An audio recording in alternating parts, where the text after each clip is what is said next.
Boa noite, meus irmãos. Gostaria de convidá-los a lerem junto comigo Salmo 40, versículo 3. E me pôs nos lábios um novo cântico, um hino de louvor ao nosso Deus. Muitos verão essas coisas, temerão e confiarão no Senhor. Um novo cântico não necessariamente significa uma letra nova, diferente, mas significa que nós devemos cultuar a Deus com toda a alegria do nosso coração, como se isso fosse algo novo para o Senhor. Nós vamos nesse instante ouvir o prelúdio pelo grupo de louvor.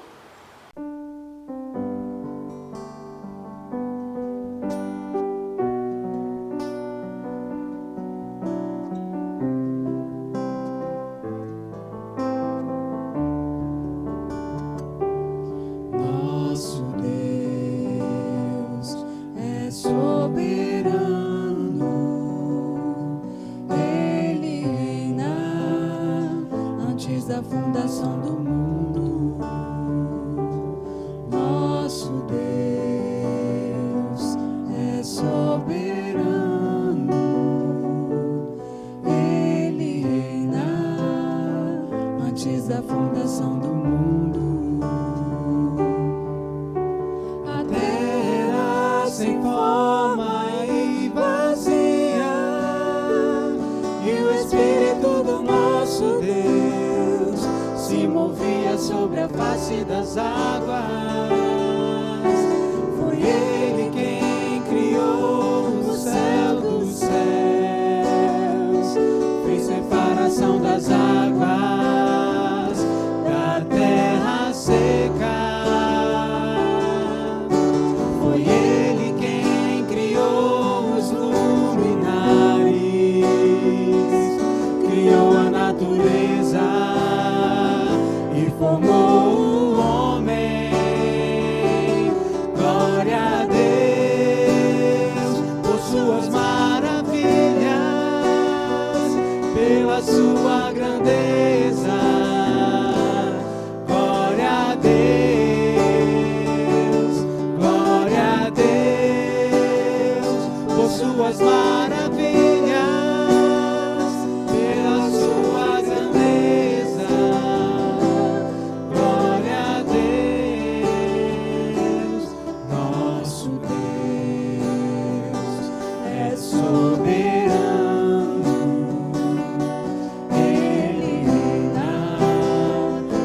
Da fundação do mundo, nosso Deus é soberano, Ele reina antes da fundação do mundo. A terra sem forma e vazia, e o Espírito do nosso Deus se movia sobre a face das águas. Foi Ele quem criou o céu dos céus, fez a separação das águas da terra seca. Foi Ele quem criou os luminares, criou a natureza, formou o homem. Glória a Deus por suas maravilhas, pela sua grandeza. Glória a Deus por suas maravilhas, pela sua grandeza. Glória a Deus, glória a Deus.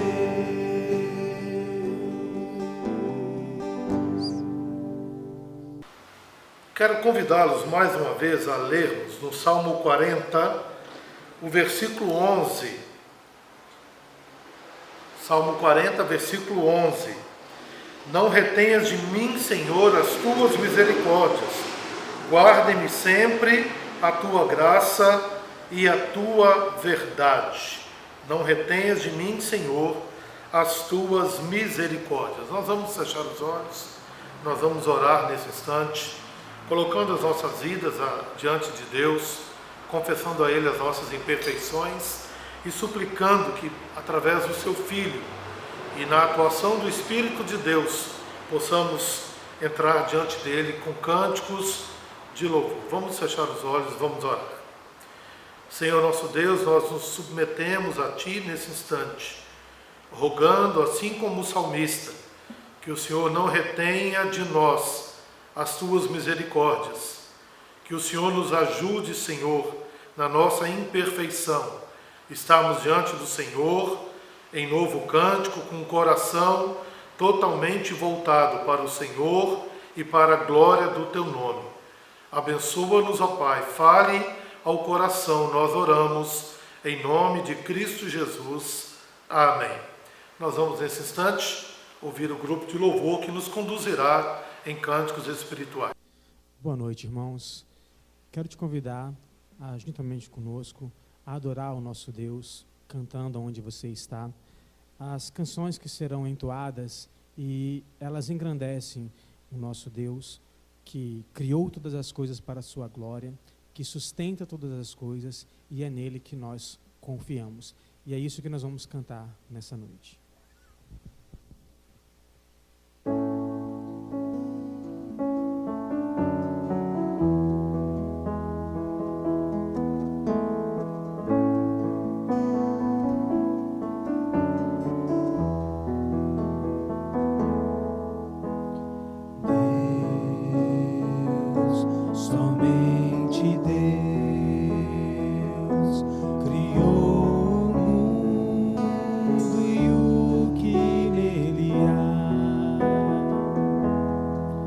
Você que pode respirar, existe pra mostrar a glória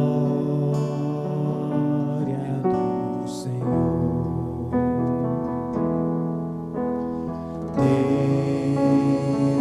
Deus, somente Deus, os seus mistérios pode revelar.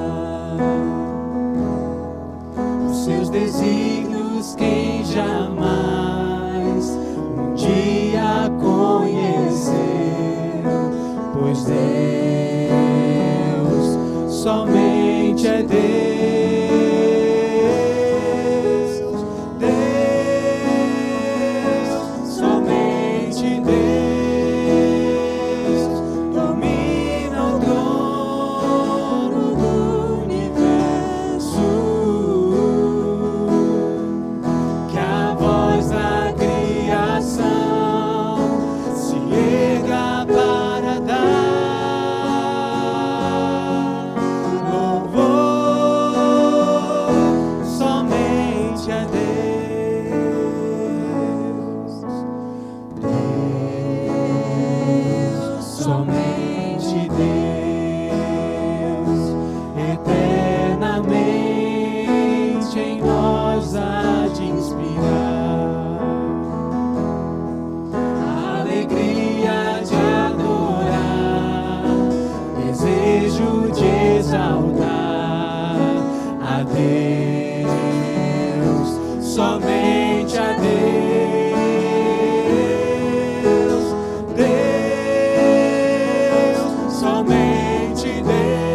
Para nossa meditação nessa noite na palavra do Senhor, vamos abrir o texto em Gênesis capítulo 19, continuando com a nossa série de mensagens sobre o livro de Gênesis e sobre a caminhada de fé, desde o chamado e da história de Abrão.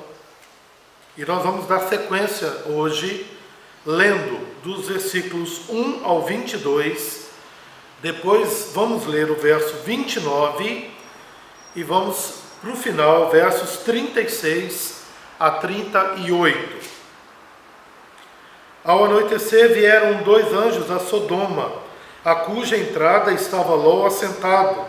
Este, quando os viu, levantou-se indo ao seu encontro, prostrou-se rosto em terra, e disse-lhes: Eis agora, meus senhores, vinde para a casa do vosso servo, pernoitai nela e lavai os pés, levantar-vos-ei de madrugada e seguireis o vosso caminho.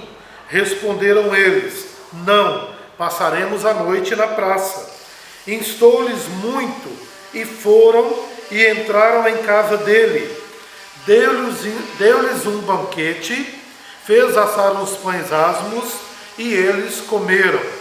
Mas antes que se deitassem os homens daquela cidade, cercaram a casa.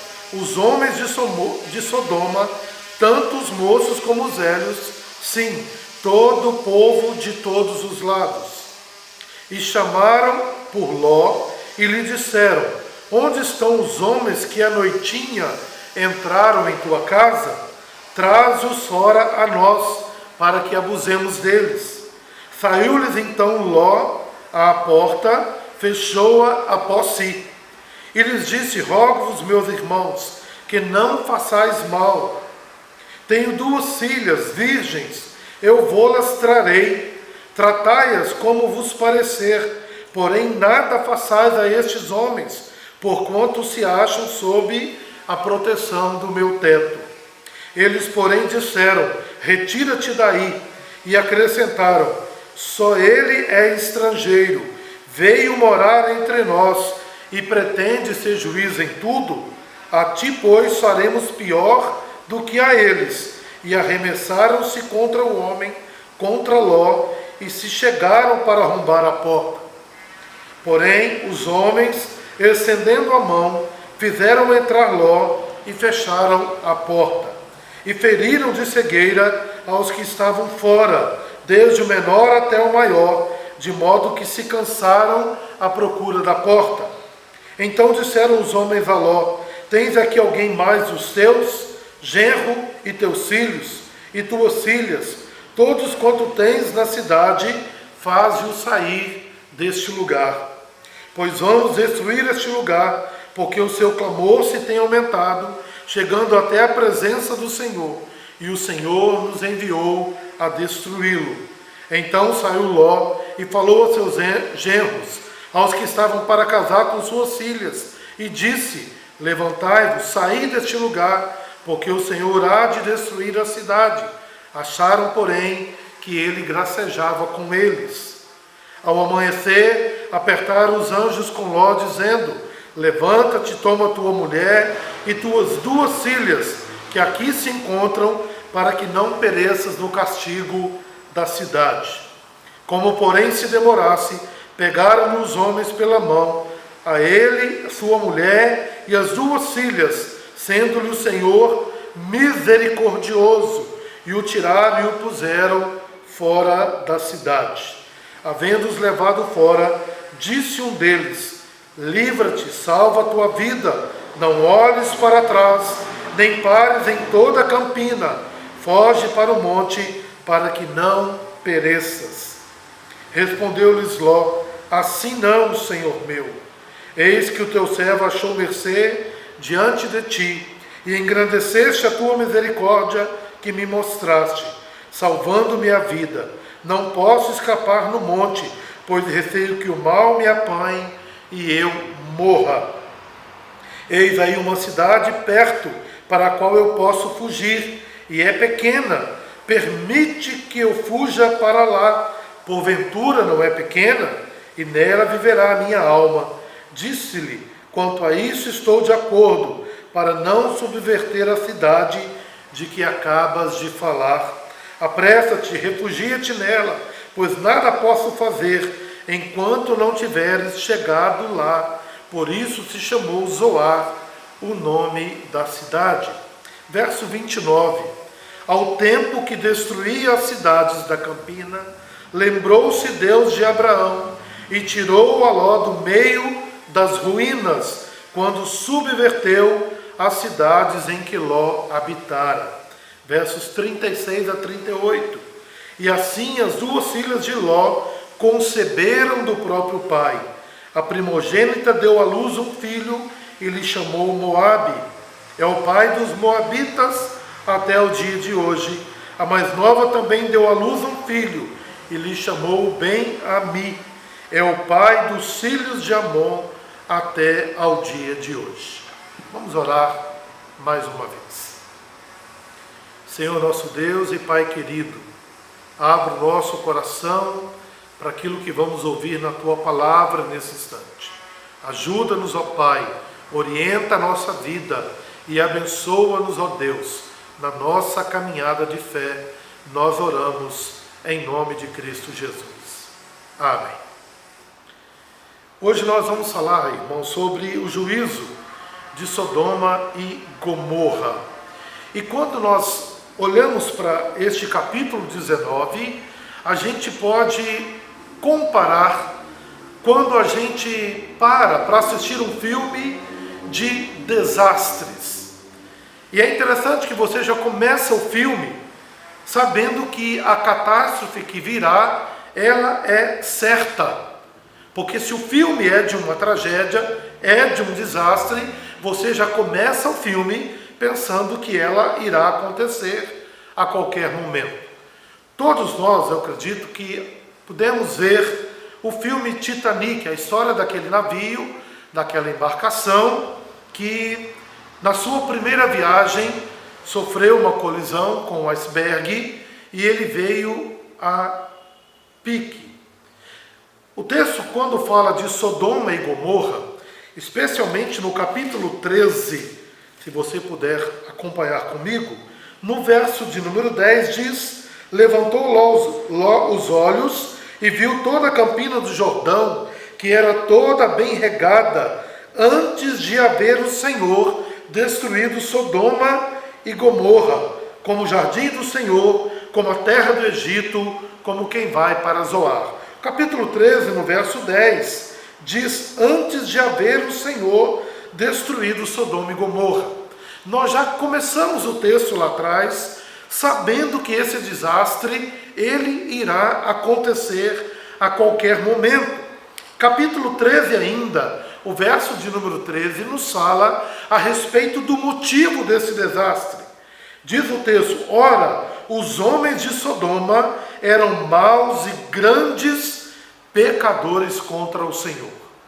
Além de dizer, será destruída ou serão destruídas essas cidades, o texto lá em Gênesis 13 diz que também o motivo é porque o pecado daquelas cidades tinha chegado até a presença de Deus. O desastre é certo, é como começar um filme sabendo que irá acontecer, mas a pergunta é: quando a catástrofe irá acontecer? Capítulo 19, o texto que lemos nesta noite, ele é o ponto equivalente no filme, em que o filme Titanic, o momento em que o navio se choca com aquele iceberg. É como se o capítulo 19 fosse a descrição do momento exato do desastre, ou seja, do momento exato em que Deus há de cumprir a sua palavra, destruindo as cidades por causa do pecado que nelas havia. Mas quando este capítulo 19 passa, ou na medida que nós estudamos este capítulo, uma outra pergunta pode vir às nossas mentes. Poderá alguém ser salvo? Se pode, como será esta salvação? Se você se lembra do filme, quando aquele navio afundou completamente, algumas pessoas foram salvas. através de botes salva-vidas, e foram colocadas uma distância até que uma embarcação maior pudesse, de fato, socorrê-las. A pergunta que nós fazemos ao texto, no capítulo 19, é: alguém poderá ser salvo? Você se lembra que no capítulo 18, Abraão ele vai questionar a Deus: Senhor, se tiver 50, o Senhor vai ter misericórdia?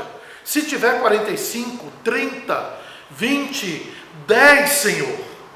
E ele para no número 10.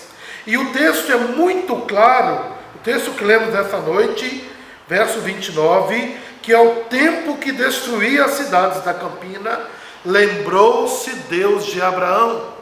A intercessão de Abraão lá atrás, que nós naquele tempo falamos que é comparável à intercessão de Cristo por nós, foi uma intercessão que surtiu efeito. O texto está dizendo agora que Deus se lembrou de Abraão e tirou Ló do meio das ruínas.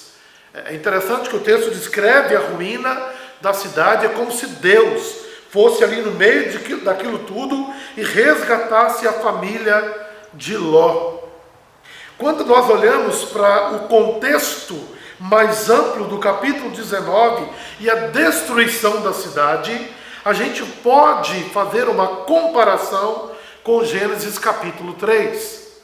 Porque diz o texto lá no capítulo 3 que o homem, na sua maldade, desenvolveu de tal maneira, e o pecado de Adão e Eva fez então com que Deus manifestasse o seu juízo sobre toda a terra.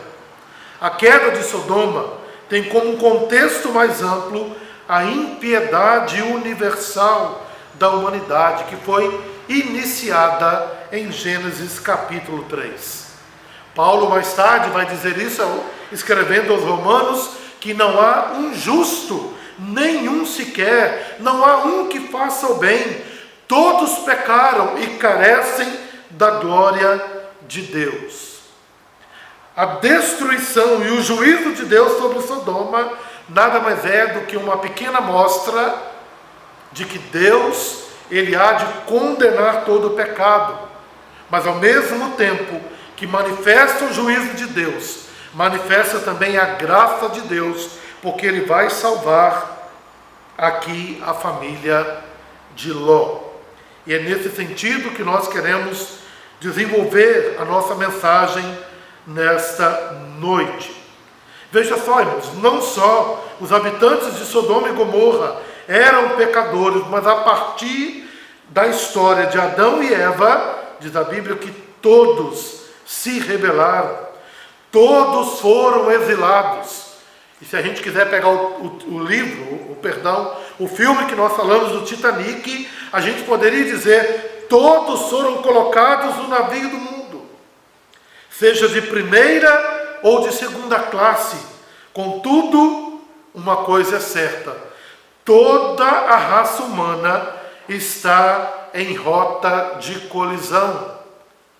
Haverá de chegar o momento em que Deus trará o juízo sobre a terra, mas Ele também trará a manifestação da sua graça, salvando o seu povo, o povo que Ele escolheu, o povo separado, o povo que Ele escolheu, e nós vimos isto, escolheu por amor. Ele há de trazer juízo para aqueles que continuam impenitentes, mas Ele há de trazer a salvação e a manifestação do seu amor sobre a vida daqueles que se entregaram a Cristo Jesus. Quando nós lemos a história de Ló, especialmente agora no capítulo 19, nós vamos compreender que há uma progressão na vida e nas atitudes de Ló, que culminaram com este momento em que a cidade em que ele está é completamente destruída. Você vai perceber no capítulo 13, versículo 12, que Ló ia armando as suas tendas cada vez mais próximas daquelas cidades. Capítulo 14, versículo 12, agora vai dizer que ele está na cidade, já morando ali entre aqueles que eram de Sodoma. O texto no capítulo 19, versículo 1, o texto dessa noite diz: ao anoitecer vieram os 2 anjos a Sodoma, a cuja entrada estava Ló assentado. Assentar-se à porta da cidade é o equivalente a se colocar no meio daqueles que eram os mais importantes da cidade. O texto nos mostra, neste pequeno detalhe, que Ló não somente já morava no meio deles, mas já gozava de uma boa reputação entre eles, porque ele está agora assentado junto à porta, junto com os anciãos e com a liderança daquela cidade. E no capítulo 19 ainda, no verso de número 7, o texto dessa noite, e lhes disse: rogo-vos, meus irmãos, que não façais mal. Ele não somente está bem posicionado no meio daquela cidade, mas ele já está chamando aqueles homens de meus irmãos. Você consegue ver um progresso rumo ao pecado na vida de Ló, quando ele vai para a cidade, para mais próximo, ele penetra e passa a morar na cidade, e ele passa a conviver de uma forma muito amigável naquela cidade. E aqui nós temos uma informação muito importante do texto. É que apesar da proximidade com Sodoma, havia uma centelha de sua fé. Por que nós falamos isso, irmãos? Nós vamos voltar ao texto do Gênesis 19, mas antes, quando nós chegamos em 2 de Pedro, capítulo 2, versículos 7 e 8, olha o que Pedro vai nos informar, que o texto de Gênesis não fala. E livrou o justo Ló, afligido pelo procedimento libertino daqueles insubordinados, porque este justo, pelo que via e ouvia quando habitava entre eles, ou seja, entre os moradores de Sodoma, atormentava a sua alma justa cada dia por causa das obras iníquas daqueles. Aquilo que você não percebe em Gênesis 19, você consegue, lendo Pedro, agora identificar que apesar deste progresso rumo ao pecado, havia ainda uma pequena ponta de fé no coração deste homem, ao ponto de ser chamado de justo e dizer que ele não somente via, mas ele também ouvia a respeito das obras más daqueles homens.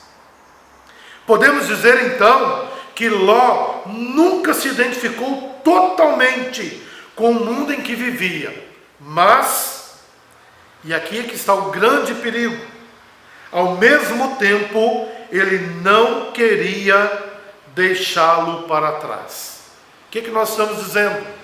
Que apesar de ter uma centelha no coração de Ló, e de haver ainda uma ponta de fé no seu coração, e dele não ter se entregado completamente ao mundo, ao mesmo tempo, ele vivia de forma amigável nesse contexto. De tal maneira que para Ló e para sua família sair daquela cidade foi algo muito duro e difícil. Vejam, ele não se identificava totalmente com o mundo, mas ao mesmo tempo ele não queria deixá-lo para trás. E a pergunta que eu gostaria nesse instante, dando uma pausa no texto, e fazer para mim e para você é a seguinte: será que eu e você também não agimos dessa maneira na nossa vida, na nossa caminhada de fé? Amamos a Deus, buscamos as coisas de Deus, mas ao mesmo tempo temos o coração apegado às coisas dessa terra. Será que não pode ser assim, ou que não é assim em nossas vidas? O comentarista bíblico Derek Kidner, ele diz o seguinte: o homem justo, falando de Ló, sem o espírito de peregrino. Por que ele fala isso? Porque a Bíblia diz que nós somos peregrinos nessa terra, E quando você compara a história de Ló com a história de Abraão, especialmente aquilo que Hebreus nos informa, diz lá o texto que Abraão, ele caminhou na sua caminhada de fé, tendo percalços e quedas, mas os seus olhos estavam fitos não nessa terra, mas na Jerusalém celestial. Essa é a diferença de Abraão para a história de Ló.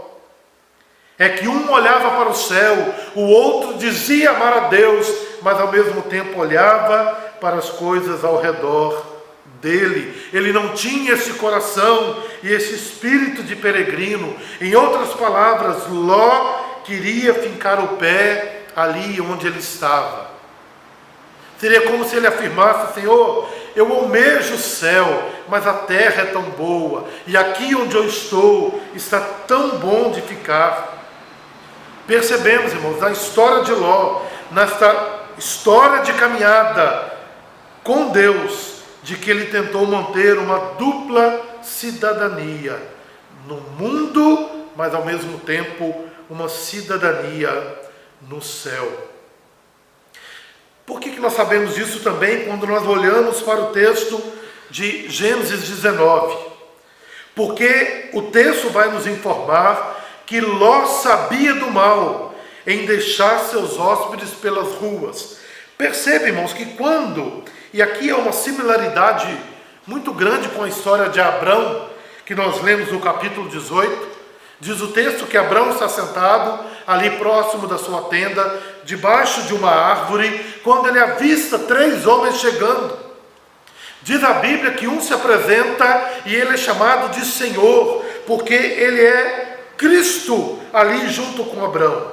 E diz a história que quando Abrão vê aqueles homens chegando, ele logo corre, chama esses homens, coloca-os ali debaixo da árvore e vai preparar uma refeição, porque era costume no Antigo Oriente Próximo, quando chegasse hóspedes da sua casa, você deveria tratá-lo como alguém da sua própria família.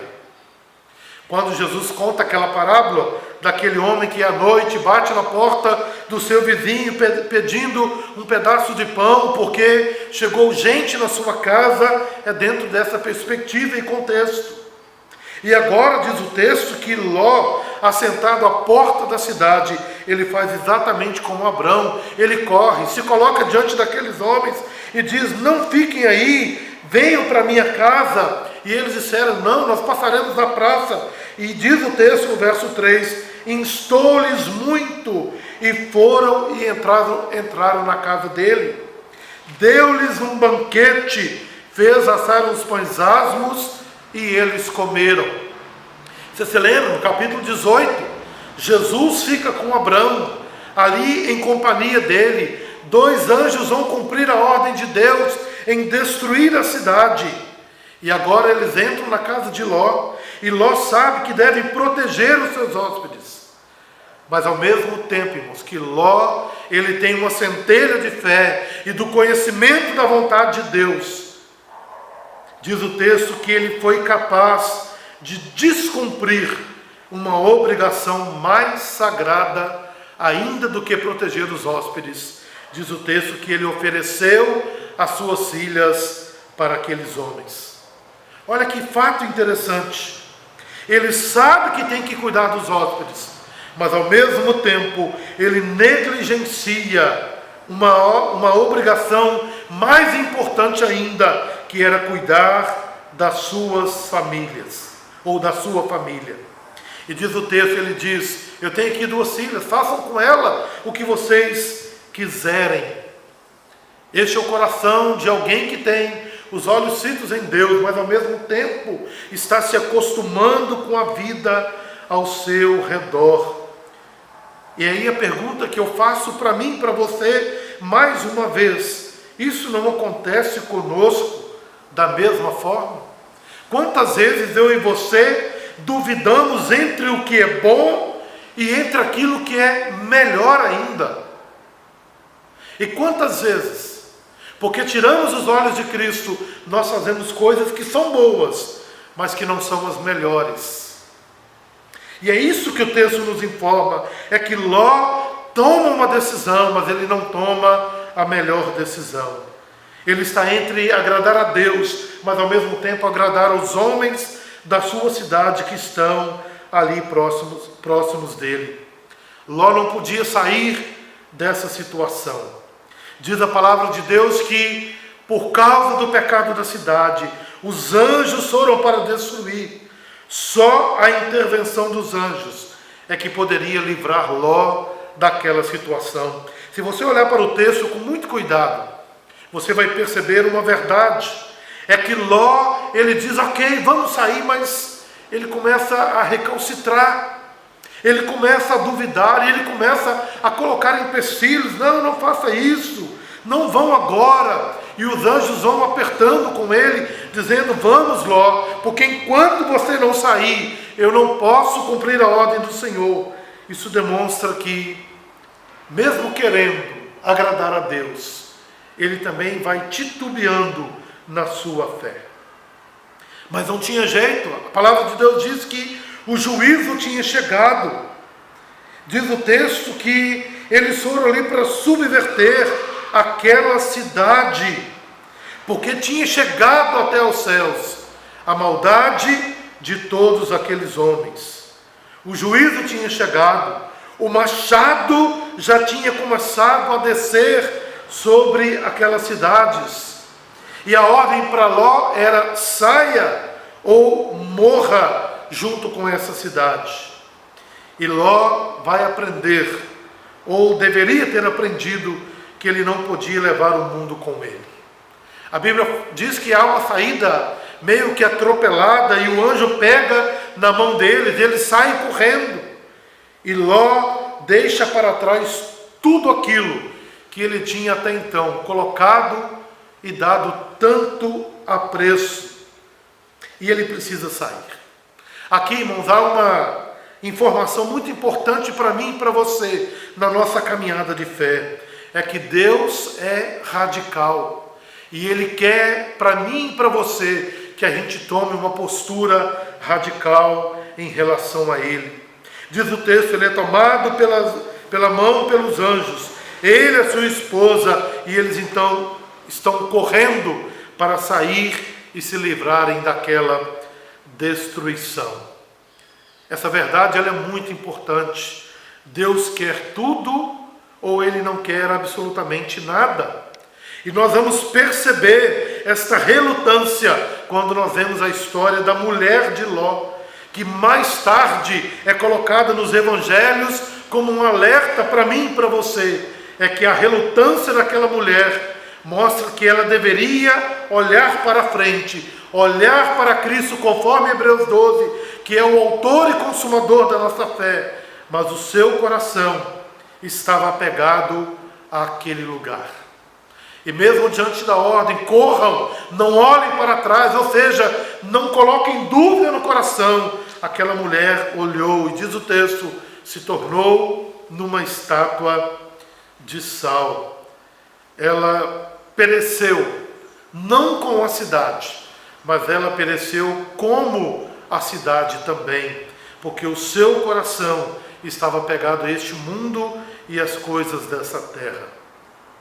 Ló foi um peregrino relutante.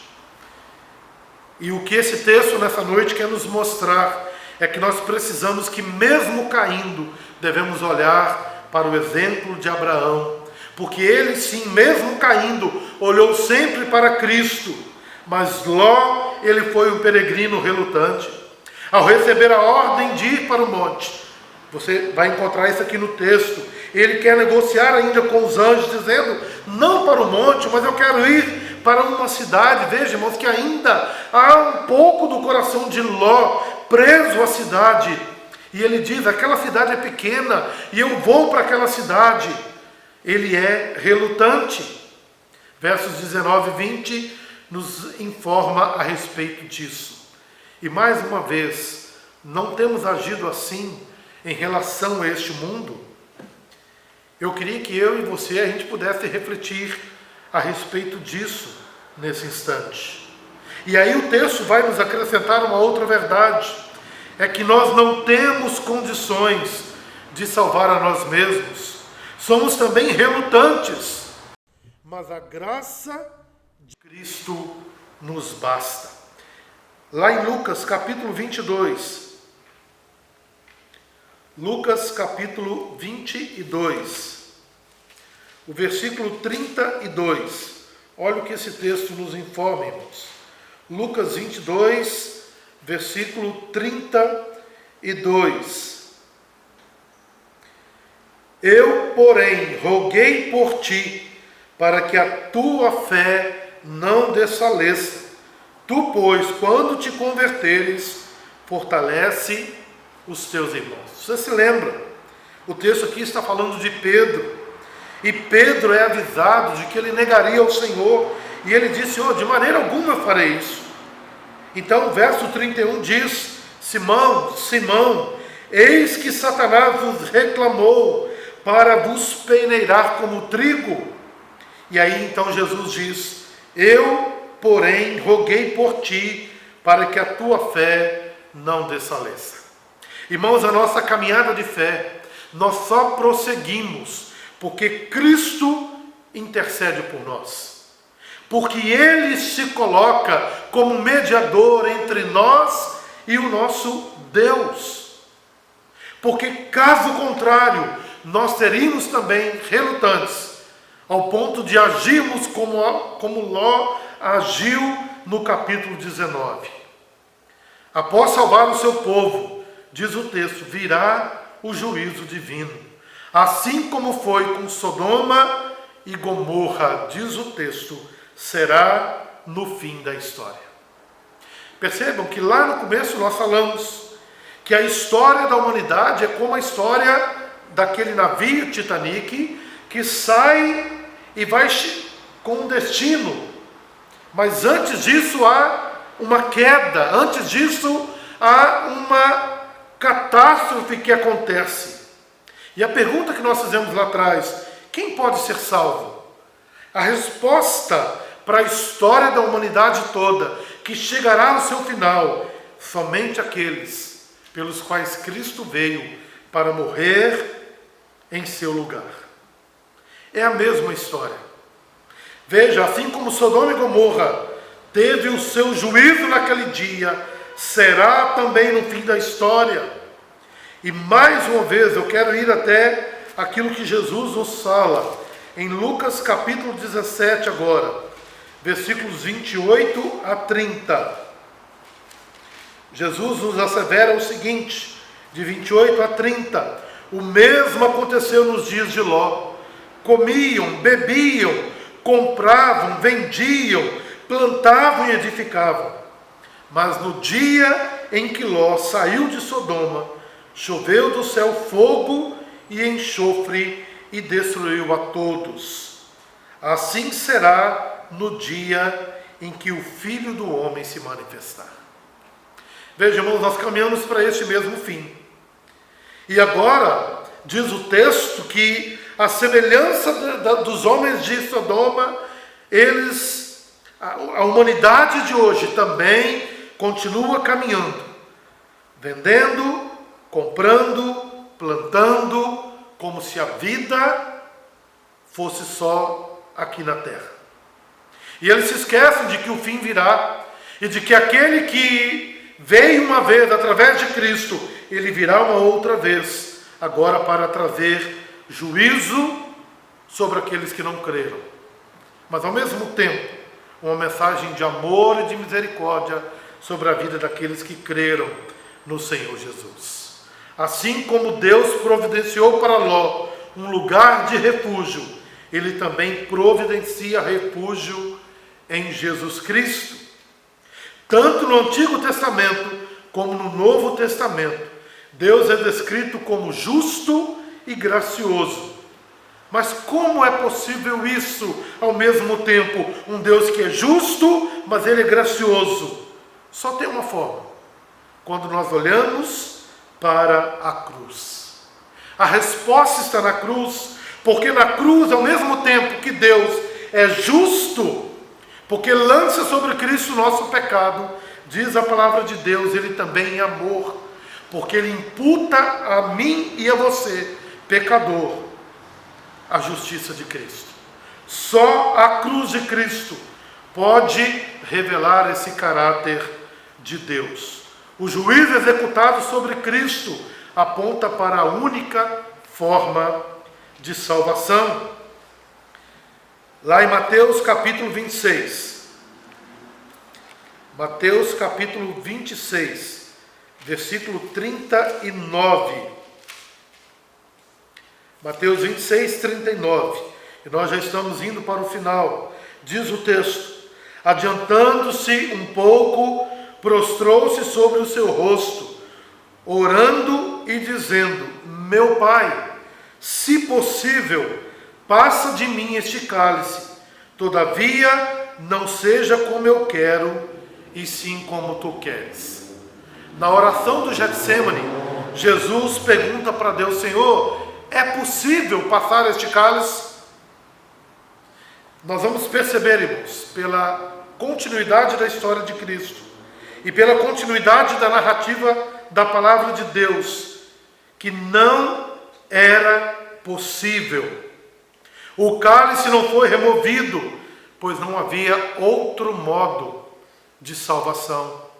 Quando Jesus está pregado na cruz do Calvário, disseram: salvou os outros, mas não pode salvar a si mesmo. E esta era uma outra verdade, porque se Jesus desce da cruz e salva a si mesmo, ele não poderia salvar a mim e a você. Saíram, diz o texto, o cálice não foi removido, porque a única maneira era que Jesus fosse até o fim e morresse em nosso lugar. Eu quero terminar voltando lá para Gênesis capítulo 19, pensando um pouco sobre as filhas de Ló. Nós vimos no capítulo 17, quando falamos de Abraão e da aliança estabelecida com Deus, o sinal era a circuncisão, que foi mais tarde substituída pelo batismo, e a ordem era que os pais orientassem os filhos a respeito da fé no Senhor. Agora nós vemos as filhas de Ló. E você vai perceber que na própria história do texto de hoje, aquele homem entregou as suas filhas na mão daqueles homens maus. Diz o texto que estas jovens, elas tinham namorados ou noivos ou alguma coisa dessa forma, porque diz o texto que a ordem de sair da cidade foi estendida para aqueles que se casariam com elas. E elas deixam tudo isso para trás. E diz a palavra de Deus que agora elas saem de Sodoma. Mas preste atenção, irmãos. Mas não foi possível tirar o pecado daquela cidade do coração delas. E a história traz aqui a Bíblia traz aqui uma história, uma das mais tristes que a Bíblia conta. Porque aquelas duas filhas deitaram-se com seu pai e coabitaram com eles e geraram do próprio pai, dando origem aos moabitas e aos amonitas. Isso foi tão sério que diz a palavra de Deus que no decorrer da caminhada de todo o povo de Israel, caminhando pelo deserto, indo para a terra prometida, e durante muitos séculos, tanto os moabitas quanto os amonitas foram pedras de tropeço na caminhada da fé.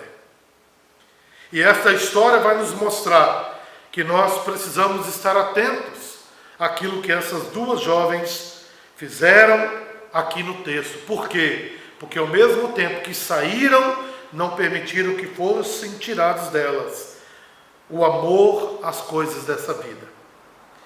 E eu então termino fazendo uma pergunta para nós. Com quem nós parecemos? Com os habitantes de Sodoma e Gomorra, confortavelmente no pecado, esquecendo que Deus é um Deus de juízo? Essa é uma pergunta para a gente pensar. Segundo, nós nos parecemos com a mulher de Ló, incapaz de abrir mão do mundo por causa de Deus? Será que eu e você não temos tentado negociar, agradar a Deus, mas ao mesmo tempo agradar as coisas deste mundo. Terceiro, nos parecemos com Ló, que crê em Deus, mas é comprometido com alguma coisa que deseja mais do que o próprio Deus. Quer servir a Deus, mas ao mesmo tempo tem coisas tão boas que estão rivalizando com Deus. Será que a nossa vida tem sido assim? E a minha oração e pergunta é que, será que não parecemos com Abraão? De que maneira, irmãos? Vivendo pela fé nas promessas, esperando de Deus a salvação e a cidade que está por vir. Veja que esse texto, a não ser no verso 29, não tem nenhuma outra menção a Abraão, mas a história de Ló, em contrapartida à história de Abraão, é uma pergunta para que eu e você possamos responder. Queremos parecer com Ló ou queremos parecer com Abraão, que mesmo tendo quedas, continuamos olhando para o autor e consumador da nossa fé e não temos o coração e nem a vida presa a este mundo, porque nós almejamos a Jerusalém celestial. Que Deus nos abençoe, que Deus nos ajude e que Deus continue falando ao nosso coração pela sua palavra, em nome de Jesus. Vamos orar. Senhor, muito obrigado mais uma vez pela tua palavra e rogamos que o Senhor a aplique ao coração de cada um de nós. Pedimos assim, confiados em Cristo Jesus, o nosso Salvador. Amém. Que a graça do nosso Senhor e Salvador Jesus Cristo, o amor de Deus, o nosso eterno Pai, e as eternas consolações do Santo Espírito de Deus estejam sobre a vida de todos nós, hoje e para todos sempre. Amém. Irmãos, boa noite a todos, uma boa semana e que Deus continue conosco, nos ajudando na nossa caminhada de fé rumo a Jerusalém celestial. Amém.